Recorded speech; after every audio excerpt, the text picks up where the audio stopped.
When I first started Draw Island, it was meant to be just one video.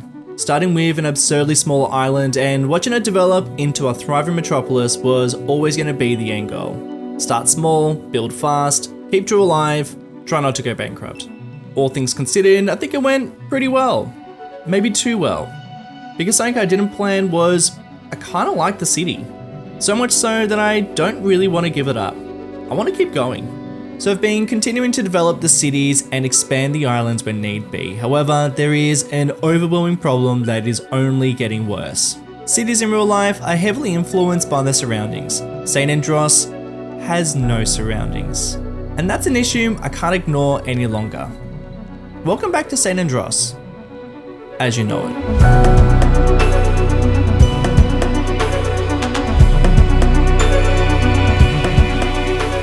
We're going to kick off this video with a pretty quick time lapse as I do a big chunk of terraforming to get a good idea of where a lot of the landscape is going to go. And I always really enjoy this process. I really enjoy figuring out where certain landscape features are going to sit within your map and how they all interconnect and all the different concepts as well. This is always a really fun process, but this process can also be pretty difficult, especially when you've got a lot of ideas and concepts and different bits and pieces that you want to squeeze onto a fairly small space. And for the sake of this video, I'm going to be calling these ideas rules because they feel more like challenges, like little rules that I need to follow. They're non-negotiable. And I think when I provide a bit more context, it might make a little bit more sense. Rule number 1, St. Andros started as Drew Island. Therefore, it must remain an island. The original Drew Island city was actually broken down into 4 separate islands that were fairly distinct and pretty unique from one another. We of course have been doing a lot of work on Garbage Island, which we have also renamed to Pubella, but then we've also got 3 other islands, Smog Island, Airport Island, and of course, where it all began, the historical Drew Island. I think to stay true to the original city, we need to keep those 4 core ideas intact. So each one of those islands still needs to remain, and the core idea, the true representation of that city, still needs to be represented in some way. Rule number 2, the 4 original island concepts must remain. And I'm actually going to take this one step further. Something that I really liked about old Grand Theft Auto maps is there used to be really clear divides and barriers between different cities and locations on the map. I always thought it was really interesting seeing how they represented these new ideas and different sources of inspiration. And it was always, you could always tell whereabouts you were because there was such a clear divide. And there was also a Mafia game that did this really well, but it's just the atmosphere and the shift in what the place is like. It's not just like another industrial area, it's not just like another suburb. These places feel very unique and different because they're amongst an area that is also very unique and different from one another. And I think a big part of that is having a sense of where that divide is. What is the barrier between those 2 locations? And I think there is a lot of different ways you can do this. You can use a highway, which I used in Pubella, dividing the historical neighborhood of Castle Point to the, well, pretty stock standard suburban sprawl. And I've also used mountains in the past, as well as lots of other landscape features. But for this series, rule number 3, water divides. Now, that's a pretty funny rule, but I do reckon it's going to be really fun and really interesting to have very distinct lands that are divided by some sort of body of water. And I also reckon that's going to be pretty challenging to try to figure out where these bodies of water are going to sit. I can, of course, use streams and rivers and bays. You know, I've got a lot of options here, but I do think it's going to be kind of interesting to try and make all that work within a somewhat realistic sense. But I guess the idea is that this is a fairly, and it's always been, a very fantasy-esque type of map. This is not going to make the most amount of sense, but I do want to try and make this make a little bit of sense, which I'll talk a little bit more about in just a moment. But I do think it's going to be really fun to try to create these areas that are going to feel fairly distinct. And I'm not just talking about the city, but I also would like to make it so that on one island, this is the island that is known for mountains or the marshland, or maybe this is where a lot of the beach sits, or maybe this is where the farmland is going to be. So I would like each island to have a fairly distinct representation of a particular place I will be taking inspiration from, but I think what you're going to also notice is that this is going to be fairly unique, which I'm really happy about. But making each island fairly distinct is going to be pretty challenging because I also would like it all to flow and feel somewhat realistic, which I do also think leads into my last rule, and that is the landscape needs to make sense and flow. I talk about flow a lot when making maps, and I think the best way to represent that, at least to show what I mean, is looking at San Andreas map from Grand Theft Auto 3. This is the map. It was great when it first came out. Loved it. But even as a young fella, I knew that this map did not flow. It felt a little bit off. Of course, Grand Theft Auto 5 was back in San Andreas, and this was the new map, and this map flows. It's not just the fact that it feels more like a complete layout in terms of an island, but mountain-wise, landscape-wise, this all makes a lot of sense geographically. And I'd even say that there are a lot of islands out there in real life that don't flow, that aren't exactly the most prettiest of islands. They're totally fine, but there are just some islands that you just go, whew, that's a very nice looking island. I think I followed too many map and island appreciation accounts on Instagram. I'm sure you probably already guessed that, but I just think there is something really pleasing about an island that just flows and everything just feels very natural and put together beautifully. But that can be challenging because sometimes when you are trying to squeeze on a lot of different ideas onto a very small space, definitely when it's an island, that can be hard because all of a sudden your island map becomes a bit blobby or doesn't really flow or doesn't really make sense. And that's going to happen constantly throughout this process. You can probably already tell that's happening a lot. But I do think we get pretty close in the end. In fact, we're getting pretty close to the end of this time lapse. I told you it was going to be really quick. I am about to try something a bit different with my time-lapse footage, and it didn't really work out because in City Skylines 1 you could create these time-lapse movements where you could build and create the time-lapse at the same time in this really nice sweeping movement. I think you guys probably remember me doing that a lot in City Skylines 1, but I haven't been able to find a way of doing that in City Skylines 2, so this is my attempt. Yeah, there's something here, but this isn't it. But anyway, let's have a look at this map. All right, so as far as time lapses go, that was probably one of my all-time quickest. I did want to keep it pretty brief because I reckon I'm going to do most of my explaining in this little live play, and then we'll get back into some work because I, of course, still have so much more to do.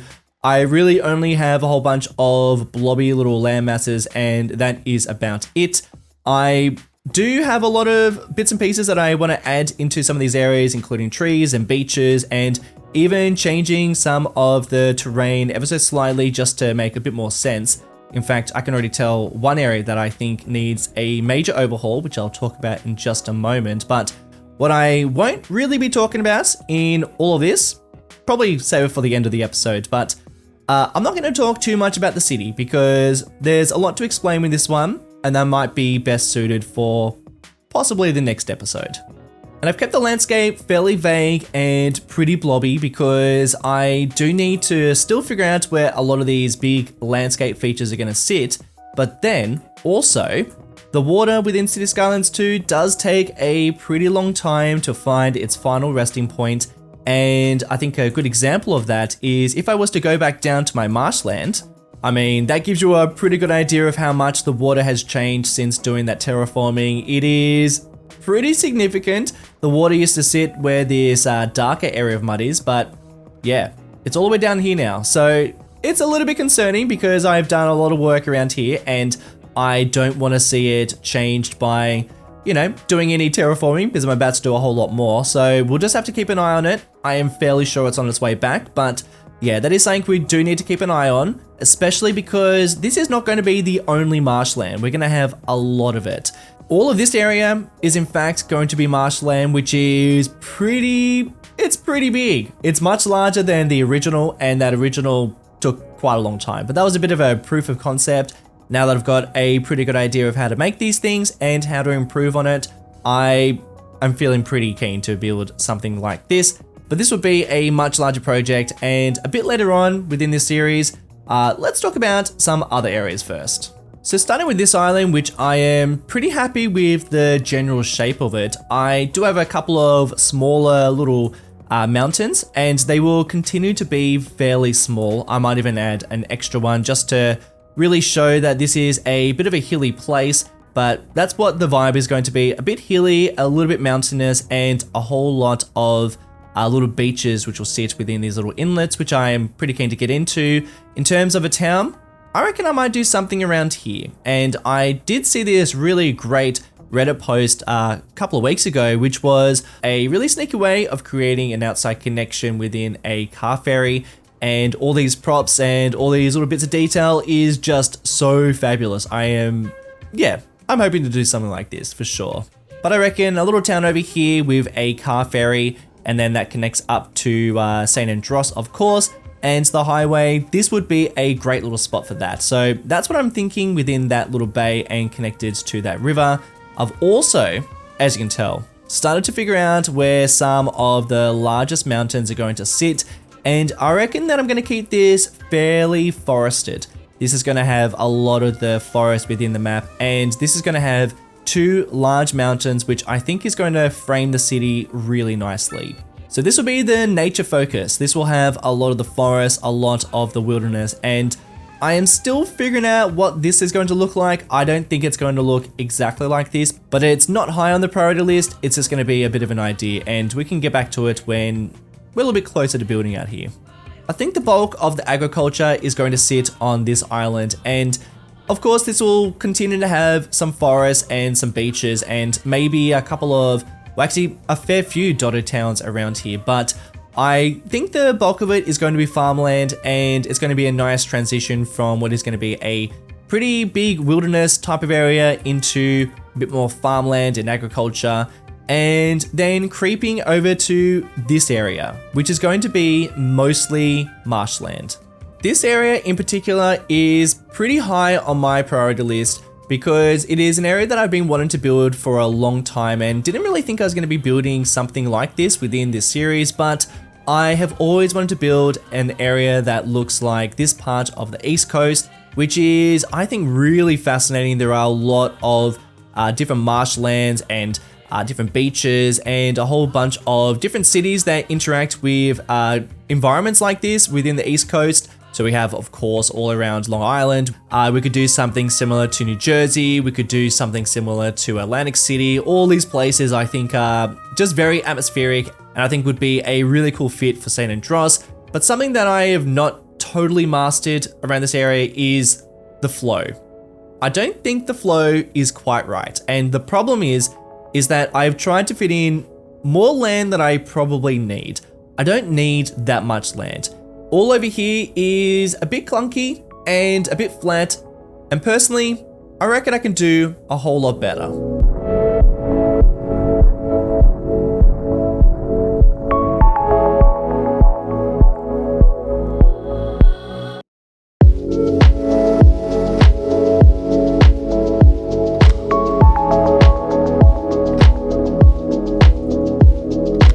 Yeah, I reckon that is way better. It is, of course, possibly, I think it's less land.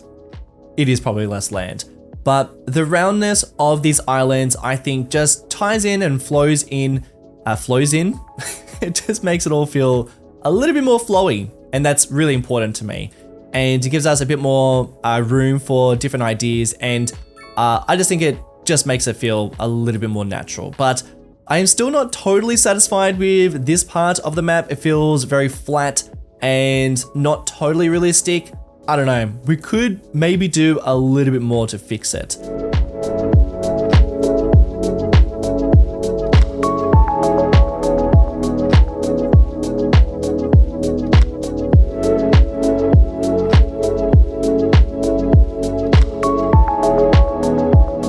A little bit different, I am still working on it, but I do like the layout of all these little beaches and islands that sit around here. It just makes it feel a little bit more unique.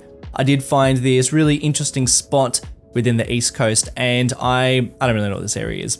I just saw it, and it kind of gave me the idea to create a little pocket of a bay in a similar spot, but this will absolutely be a work in progress because it's not totally how I want it to look, but it is starting to get there. You can tell that the blobbiness still remains, and it's going to for a little while we just continue to wait for all that water to just find its spot, because man, it's kind of driving me nuts. Wish we could just press a button and it'd find its spot, but unfortunately, there is no such button.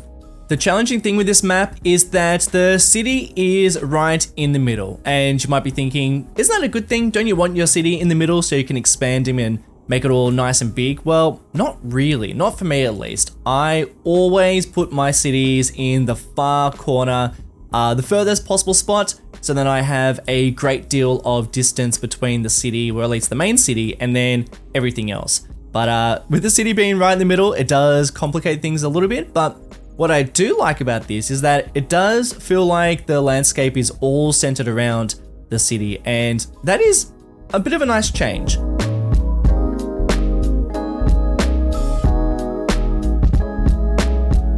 Alright, I almost don't want to say this out loud, because if I do, then I feel like I need to commit and actually make these changes, but I am not satisfied with a couple of things. I think that I am breaking a couple of rules. In fact, I know I'm breaking some rules. I think as a whole, the map doesn't quite flow. It doesn't seem to be quite interconnected as I had hoped.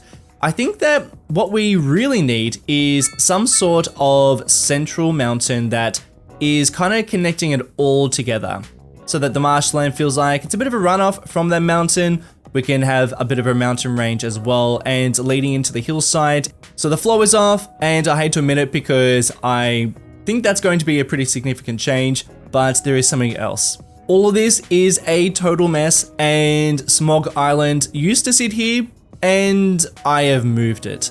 And I thought I'd be okay about it. I thought, hey, look, I'll just keep the original idea. It'll still reflect what Smog Island was all about. We'll still have an island that is dedicated to smog. No. I can't do it. You see, I was going to do a bit of a sneaky move and switch the downtown from over here to over here. And I thought that would make a bit more sense. I thought that the city would look a whole lot better like that, but I am just not comfortable with changing that, and I am going to turn this back into Smog Island. I'm already feeling a lot more optimistic about how this is going to start to take shape, and I still have a lot more changes in mind.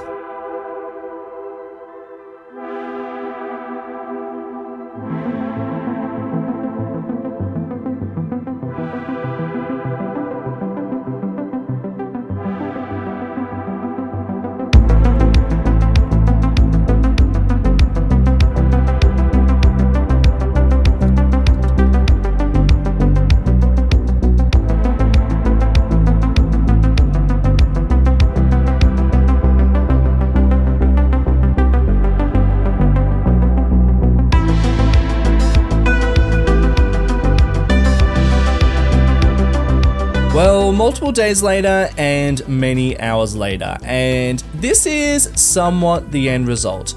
And I say somewhat because, yeah, there's still a few little bits and pieces that I still need to do, including some trees. But before we get to some trees, let me give a little bit of a tour, because a lot has changed, which was kind of the point, and I'm feeling pretty happy with how things are starting to take shape. I do have to admit, there are still a few little bits and pieces in terms of landscape that I still want to fix up, but in terms of flowing and in terms of where the bulk of the ideas are going to sit, I am fairly confident that this is how things are going to look. And I think the biggest changes have occurred around here where the mountain is now sitting, and I will never not want a mountain as my focal point for my cities. This is going to be like the most predictable thing for me. And then marshland and swamps. That'll always be something that I'll always try to include within my series. I don't know what's wrong with me. I just find these places very interesting, and I'll always want to build them. But this mountain in particular, I really wanted it to be a big focal point and something that was kind of influencing a lot of the environment. So I think you can see when there's not a cloud in the way. I think you can see how the rest of the island kind of flows around it, and how the marshland is very much a runoff and a continuation of the river that flows from that mountain. And all the valleys around it. Yes, this is still very much a fantasy map, so you will have to, just remember that it's not going to be completely accurate, but, islands will have some pretty bizarre landscape features as well. So, it's not going to be the most perfect and the most realistic environment ever, but I think that this makes a bit of sense. And there are a lot of very intentional landscape features that I have included for this mountain. So we do have lots of smaller little hillsides and ridges and even smaller mountains that sit in front of it as a bit of a way of kind of making it feel like it's a bit more further away than it really is. And then also much larger than it is, because it's actually not a big mountain, but it definitely feels quite imposing and quite large when you put it into perspective of everything else. But then if you were to get behind it, it is obviously a lot more under detailed, and obviously we do need to do a lot of work back here, but there's not tons of room. I mean, this is literally touching the very edge of the map. So not tons of room, but that was also intentional because I'm not really too concerned behind here. Like, it might be nice to drag out a road or something, or even a little fishing village. Just watch me get behind there. We could potentially do a lot, but I think that from this angle, it does feel like it just continues, or that landscape continues beyond that point. And yeah, that was very intentional. And all of this marshland has actually changed quite a lot as well, but it's a bit more subtle. But I do think that the layout of all of this makes a lot more sense and gives us a bit more to work with.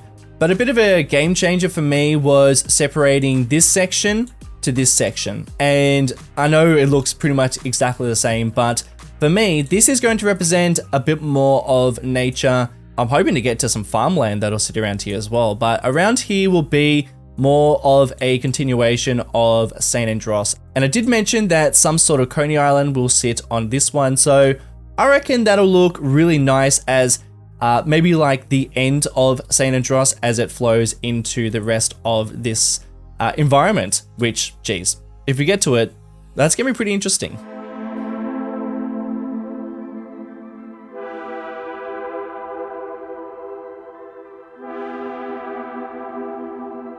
The trees, in my opinion, could be so much more, but without complicating things, I reckon that is probably about as good as it's gonna get.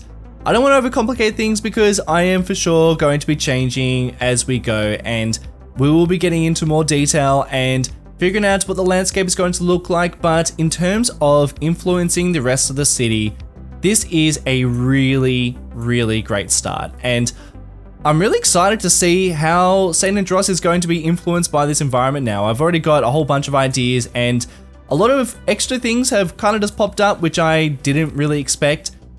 I'm feeling inspired to do a whole bunch of things that I didn't think were even going to happen. So I am really excited for all that.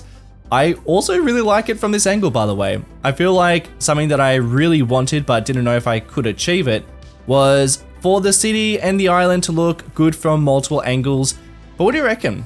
Hit me up if you've got any ideas of things that we can add and change, and we will of course continue to modify the island as we progress. In terms of the next episode, well, we've done a lot in Pubella, and we've now done a lot of terraforming and figuring out the bigger picture. Do you know what we need to do now? We actually need to get back into St. Andros. And we need to figure out what this city is going to look like, because what I have done is I've completely butchered the city. There is good reason why we haven't been working down here. It's because it's been a bit of a dumping ground. It has been a rush job. It has been something that I've kind of shied away from because I knew that this was going to be a much larger project, and I am ready to tackle it. I'm ready to make this look just so much better, particularly this area, which is an absolute dumping ground. So there is a lot to change and a lot to modify, and I'm nervous because I know that as soon as I start working on it, I'm going to be like, well, maybe I'll remove all this section. Maybe I'll remove all this section. Maybe I'll remove all this section. And then, yeah, I feel like this is going to be a pretty big job, but I'm keen for it. But guys, that is it for today's episode. Thank you all so much for tuning in. It is always very much appreciated. If you've enjoyed it, don't forget to leave a like and subscribe if you haven't already. And if you want to go the next step further, get your hands on some saved games and some early access to some of my videos, then there is a link to my Patreon page and YouTube membership as well. And there's a whole bunch of you already supporting the channel over there. So a big shout outs to you guys. And to be more specific, a big shout out to Geert Brakeman, Jane Colo, Lucas, Yusuf Gultikan, Antonis Makrigiannis, Ram, David Kanuta, Bill Bevan, and Brandon Simons. Cheers guys, catch you on the next one. See ya.